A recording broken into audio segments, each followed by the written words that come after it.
Deu? Certinho? Viviane, bom dia. Bom dia. Você poderia nos dizer primeiro o seu nome completo, a sua data de nascimento e o local onde você nasceu? Viviane Borges de Souza. Eu nasci em 17 de outubro de 74, em Belo Horizonte. E você lembra como que eram os seus avós? Lembro. Na época que você nasceu, como era a sua vida? Muito, muito mesmo. Lá em casa, nós somos, na minha família, nós somos 3 irmãos. Eu, um irmão e uma irmã. Muito próximos de data de nascimento um do outro.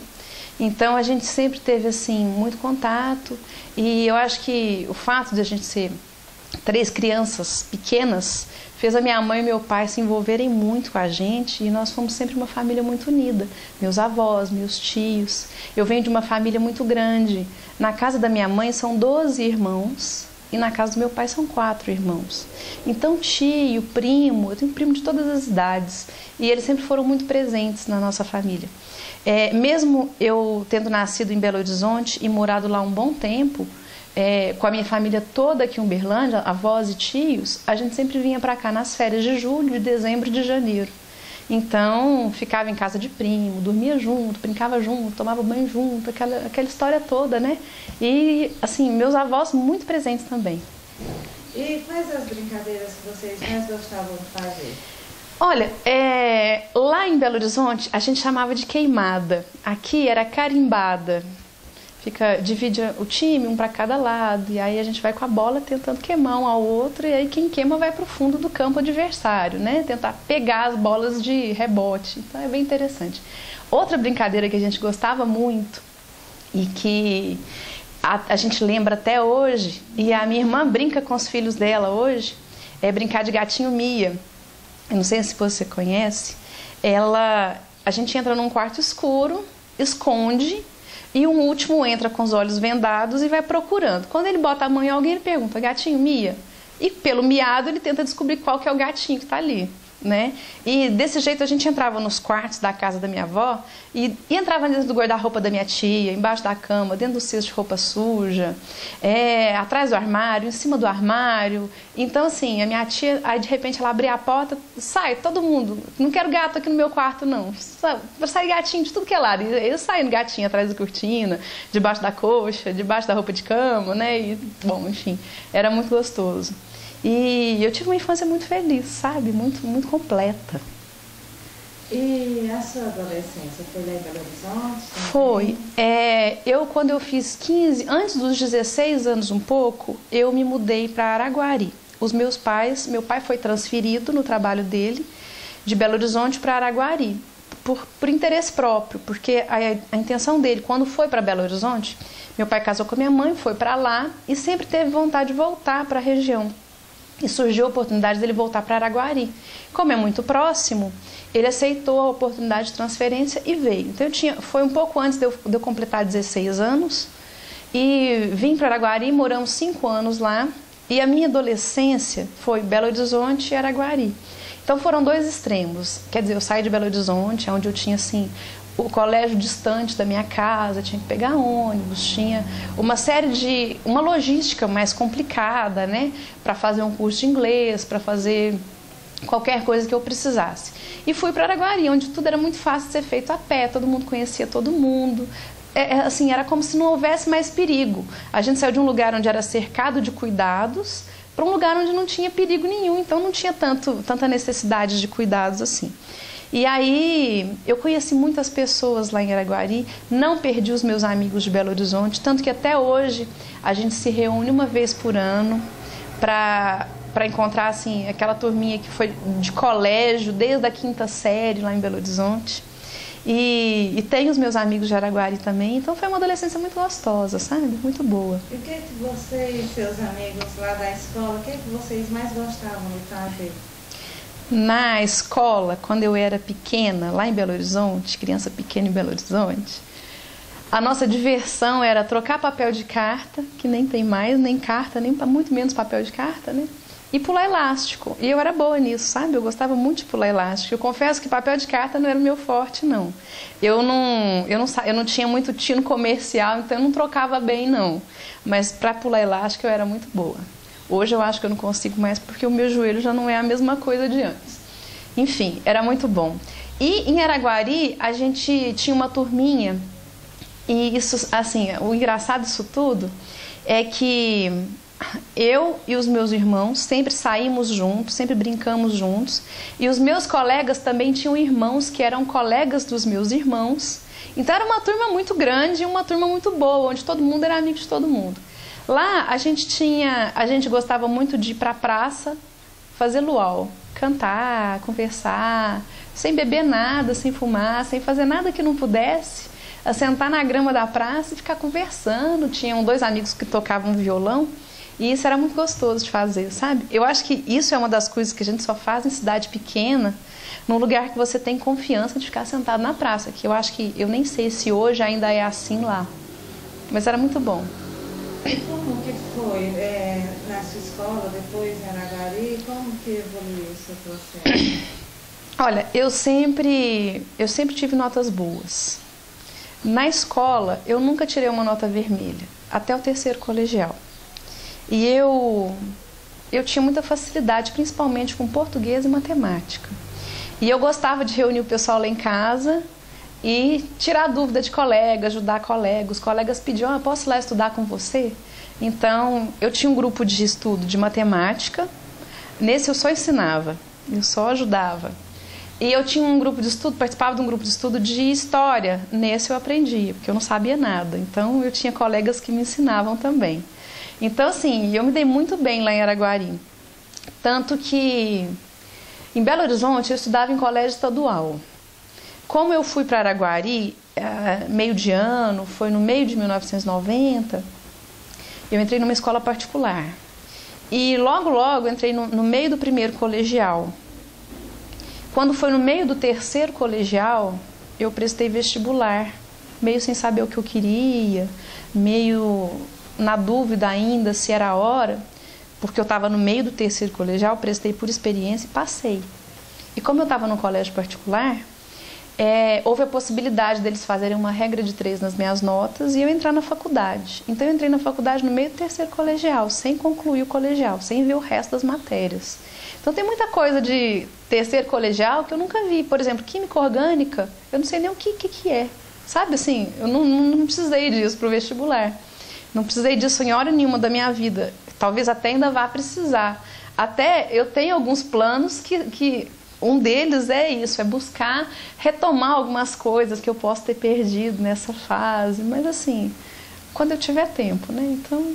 E você entrou na faculdade... Você passou no vestibular para qual curso? Passei no vestibular para Engenharia Civil, foi o único vestibular que eu prestei. Passei na Universidade Federal de Uberlândia e entrei numa turma bem legal também, não tão unida quanto as turmas anteriores, mas gostei muito do curso. E quando eu fui prestar vestibular, a minha grande dúvida era se eu prestaria engenharia, porque eu gosto muito de matemática e física, sempre gostei, ou se eu prestaria jornalismo, porque eu adoro português, gosto muito de escrever e, quer dizer, são áreas completamente diferentes e que me fascinavam. E eu optei por engenharia, um pouco na dúvida, porque não tinha jornalismo aqui em Uberlândia, nem particular, nem federal, nada. Então, como eu estava prestando por experiência, para eu poder buscar um vestibular em uma outra universidade fora, em uma outra cidade, era melhor eu prestar um aqui mesmo, para eu saber, era experiência mesmo, então eu optei por engenharia. E gostei muito do curso, gostei muito. Me adaptei muito bem ao conteúdo do curso, aos professores, à faculdade. E nessa ocasião, eu ainda morava em Araguari. Quando eu passei no vestibular, a minha família continuou morando lá. E mesmo eu tendo muitos tios e meus avós morando aqui, eu preferia ir e voltar todos os dias, porque tinha um ônibus que saía de lá, um ônibus bancado pela prefeitura municipal na época, que saía da porta da minha casa e parava dentro da faculdade. E de Araguari a Uberlândia, num ônibus de estudante, são 40, 45 minutos, menos tempo do que o que eu gastava para ir para um curso de inglês que eu fazia quando eu morava em Belo Horizonte. Então, para mim, era muito normal pegar um ônibus e ficar 40 minutos dentro dele. Portanto, eu continuei morando em Araguari E os 2 anos e meio, os primeiros 2 anos e meio do meu curso de faculdade foram vindo e voltando todos os dias. Aí comecei a fazer estágio, aí ficou apertado. Aí eu passei a morar com a minha avó aqui. Morei com a minha avó 6 meses, mas aí meu irmão entrou na faculdade. E aí logo a minha irmã entrou na faculdade. Então, meu pai e minha mãe resolveram mudar para Uberlândia. Daí a família inteira veio. Então eu cheguei a morar 6 meses com a minha avó e ia nos finais de semana para Araguari, ficar com os meus pais. E como que foi seu estágio, seu primeiro emprego? Como que era? Olha, o meu primeiro emprego foi tudo assim, tudo novidade, né?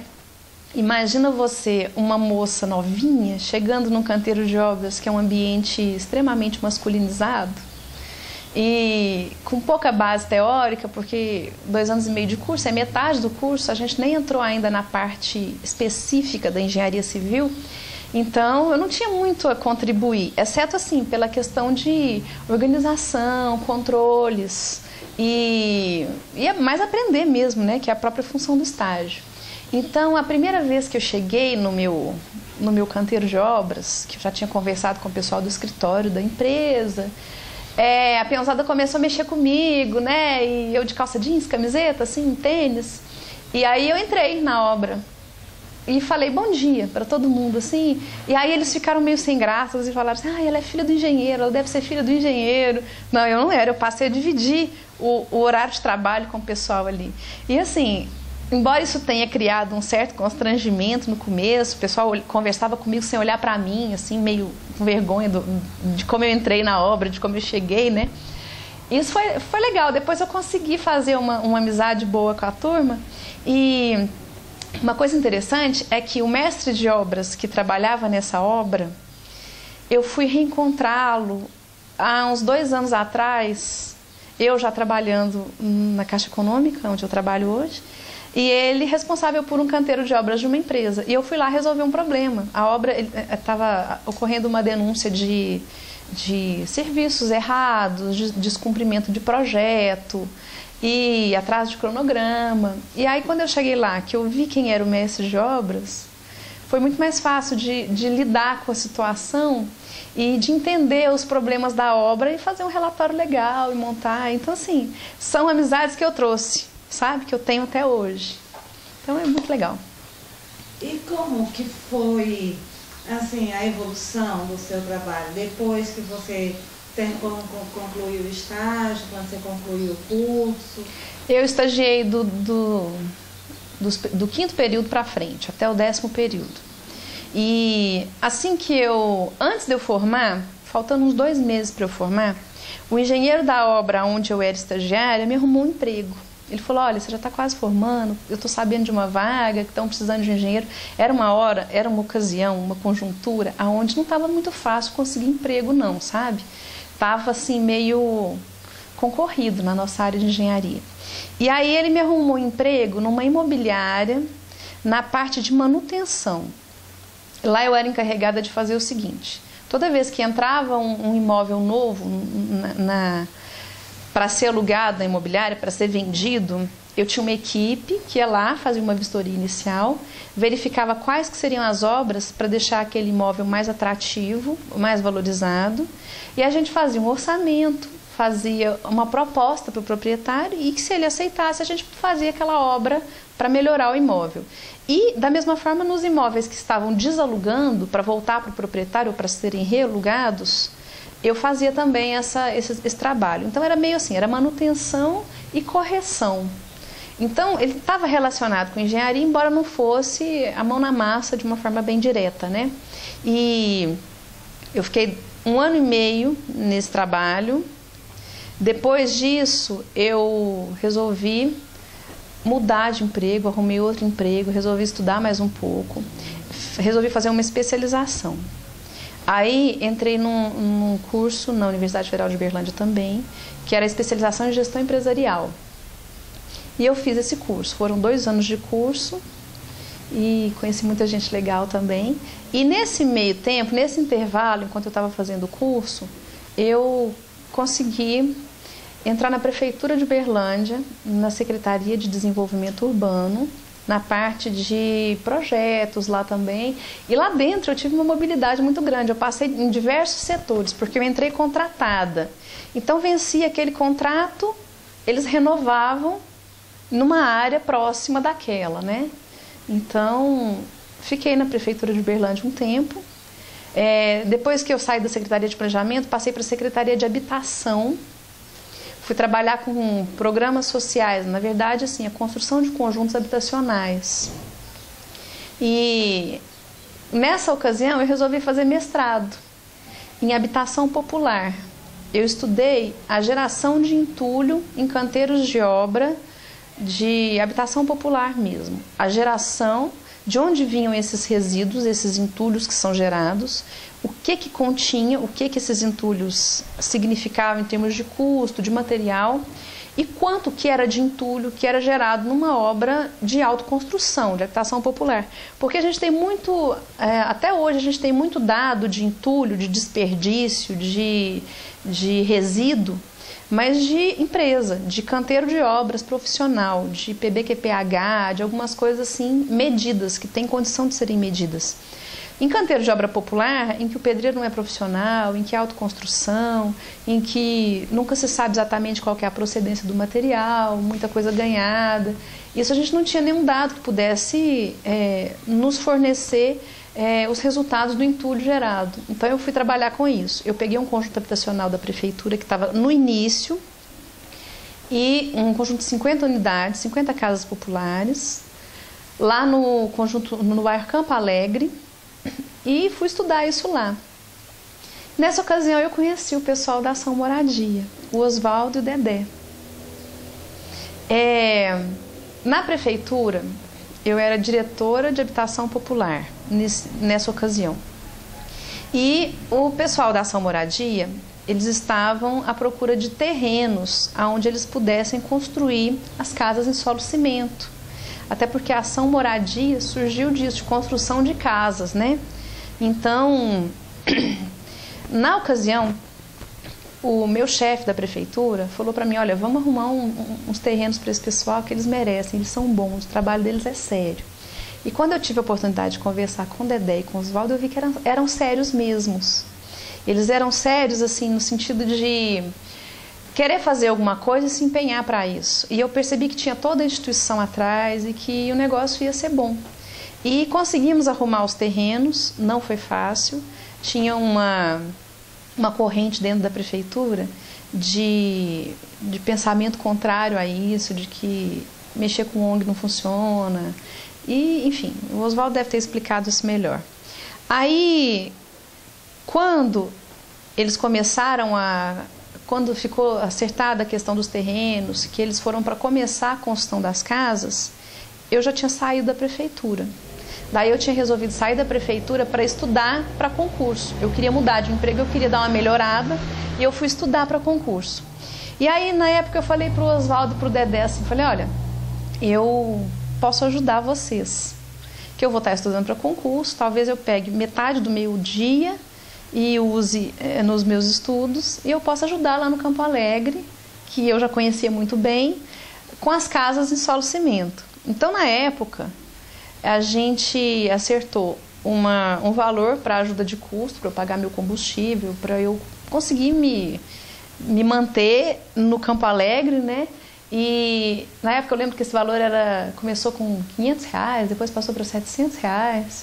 Era assim, era questão de pagar gasolina, deslocamento e o tempo que eu ficava lá também, né? E para mim foi ótimo ter participado desse projeto, sabe? Foi assim, uma coisa muito gostosa. E como que era a construção lá no Campo Alegre? Das 50 casas? Olha, foi difícil. Foi difícil. E assim, nesses conjuntos, eu acredito que o trabalho técnico-social ele seja muito mais importante e efetivo do que o próprio trabalho de engenharia. Casa popular é muito fácil de construir, não tem segredo. Você tendo um projeto, um memorial descritivo, um detalhamento mais apurado de como as coisas vão ser feitas, é só seguir. O que é complicado nesses casos é a logística da mão de obra mesmo, é a motivação de quem está lá construindo. Porque por mais que aquilo signifique uma casa própria no final para aquele morador, o processo é complicado. Essas pessoas que construíram lá, todas elas tinham um histórico de vida muito sofrido, de não ter dinheiro às vezes para o passe de ônibus para ir construir. Né? Então, além de ter que cuidar de criança, manter o emprego, ainda por cima ir lá construir, cuidar da casa que mora, às vezes pagando aluguel. Então é muito complicado. O trabalho técnico-social foi super importante nisso. Eu cuidava da logística de material, de alguma dúvida construtiva, de alguma interpretação de projeto. Né? Então, assim, mais era da questão de logística mesmo, de canteiro de obra e tudo mais, de cronograma, de puxar o ritmo do cronograma para fazer a obra acontecer. O Dedé me ajudou muito, na verdade eu acho que eu ajudei o Dedé era o carro-chefe lá. Então, eu já tinha uma experiência muito boa com o trabalho técnico-social da época da prefeitura. Eu acho que assim, o trabalho técnico-social, ele abre as portas para o trabalho de engenharia. Se você tem uma equipe predisposta a receber você e a receber o que você está dizendo, você vai conseguir que aquilo surta um efeito muito melhor, faça surtir um efeito bom, né? Então, na época a gente tentou vários assistentes sociais, várias pessoas que tentaram comandar isso, só que não é fácil não. E aí foi quando entrou a Virgínia, que levou aquilo assim como se estivesse carregando com a mão, de tão leve que estava. Embora fosse um trabalho muito difícil, ela teve uma competência incrível e conseguiu. E eu fico emocionada. A gente fica mesmo. E você acompanhou a produção dos tijolos? Acompanhei. É outra coisa assim, foi um outro ponto que teve uma importância muito grande, porque assim, quando você fala de uma construção, você imagina assim, o material está lá, alguém botou o material lá e alguém construiu. Nesse caso, além de tudo, você tinha que fazer o material, você tinha que fabricar o seu tijolo. E se o seu tijolo tivesse mal fabricado, você já comprometia a qualidade da sua casa do começo. Então, na execução de um tijolo solo cimento, você tem que ter uma terra bem preparada, um traço bem estudado para o tijolo apresentar uma característica boa, que seria uma resistência adequada e uma absorção de umidade adequada. Né? E assim, na época, a Ação Moradia tinha prensas manuais. E as prensas manuais, você imagina uma prensa, uma máquina de ferro, que trabalha com terra e cimento. Aquilo lá vai entrando na máquina, vai fazendo com que ela fique endurecida, vai ficando... Não é uma coisa macia. Então, assim, para você fabricar um tijolo, você tinha que... Eu vi as meninas pendurando na máquina de tijolo para poder dar a força suficiente para prensar o tijolo. Um tijolo mal prensado é um tijolo ruim, então tinha que prensar bem. E nessa produção de tijolo estava envolvido homem, mulher, gente mais velha, gente mais nova. No final, as pessoas acabavam pagando alguém para ir ajudar, ou chamando alguém, convidando alguém que pudesse dar uma mãozinha. E aí as mulheres que não tinham condição de ajudar, elas iam para lá fazer almoço, pelo menos para dar a contribuição delas de alguma forma naquilo que elas tinham condição, capacidade de fazer. Então, assim, acabou que a gente tinha na obra um ambiente onde as pessoas se conheciam, onde as pessoas já sabiam da capacidade de cada um. Muitas vezes, assim, muitas pessoas não entendiam, não davam a ajuda necessária para o futuro vizinho, outras já davam, outros, assim, de repente apareciam menos lá, mas no final acabou dando tudo certo e tudo foi feito. Com muita dificuldade, com muito esforço e com muita competência de todo mundo que estava envolvido lá. Com muito empenho, sabe? Com muita seriedade. Isso foi muito gostoso.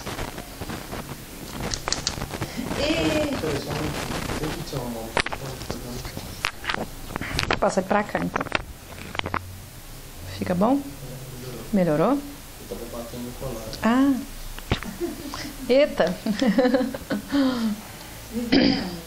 E quanto tempo mais você ficou na sua moradia? Você trabalhou em outros projetos? Você fez outras atividades? Olha, eu acho que assim, todo esforço que a gente puder dispensar para a ação moradia é muito bem aproveitado, é válido. Então, assim, eu trabalhei, eu não vou dizer assim que foi um trabalho efetivo. Toda vez que precisa de algum apoio, de alguma ajuda, de tirar alguma dúvida com relação a outras construções que estão sendo feitas aqui, a gente ajuda. Por exemplo, calcular a caixa d'água lá do fundo, né? Dar uma verificada no projeto da sala de música, essas coisas assim, eu estou à disposição e tenho ajudado. O almoço de final de ano, que eu venho ajudar também, e gosto muito, eu acho que é uma festa muito boa, muito bonita. Então eu ajudo assim, toda vez que alguém me solicita. Eu faço das tripas coração para o que eu estou fazendo e ajudo. E quais mudanças aconteceram na sua vida depois que você começou a atuar na ação moradia? Olha, eu conheci muita gente boa, eu passei a ter uma visão diferente das coisas. Às vezes eu estou assim, reclamando de alguma coisa que tem me acontecido e eu falo, nossa, eu já vi tanta gente passar momentos muito mais difíceis que os meus, então eu estou no lucro, tá bom demais, sabe? Então assim, a gente abre os olhos para outras realidades da vida. Viviane, o que você mais gosta do trabalho na ação moradia? Eu acho que é essa interatividade mesmo, é a gente estar cada hora num lugar e assim, cada hora envolvido com uma coisa diferente. De repente é a questão da música, de repente é a festa junina, de repente é o almoço de fim de ano. E assim, conhecendo pessoas boas, pessoas que estão dispostas a ajudar. E até aquelas pessoas que estão sendo ajudadas, elas também colaboram muito com a gente, elas nos ajudam em contrapartida, de uma forma ou de outra. Então, assim, eu acho que na ação moradia, o gostoso é o fato dessa multidisciplinaridade de coisas estarem assim, envolvendo todo mundo. Eu acho que isso é bem gostoso, eu acho que é isso. E como você vê a ação moradia no futuro? Olha, eu sou assim uma otimista e principalmente no que diz respeito à ação moradia, sabendo que ela está na mão de pessoas responsáveis. Eu acho que a gente tem muita coisa para fazer, a gente tem muita coisa para desenvolver, muita gente precisando, muita gente interessada. E eu acho que a tendência é a gente conseguir ficar mais forte. É a ação moradia conseguir se fortalecer.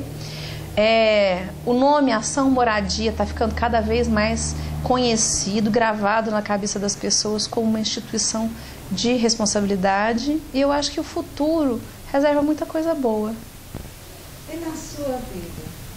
Quais são os seus sonhos, seus planos, Nossa, seu futuro? Bom, além de... O que você prevê? Na minha vida, O que você planeja? eu estou passando por um momento assim, de muita transformação. O meu trabalho é um trabalho muito gostoso lá na Caixa Econômica Federal.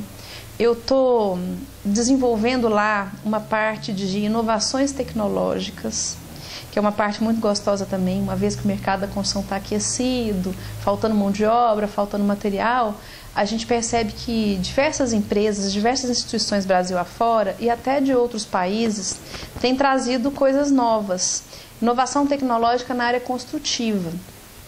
E para a Caixa Econômica, banco, financiar essas inovações, é preciso que muitos cuidados sejam tomados no sentido de garantir a qualidade, a durabilidade, o conforto das edificações.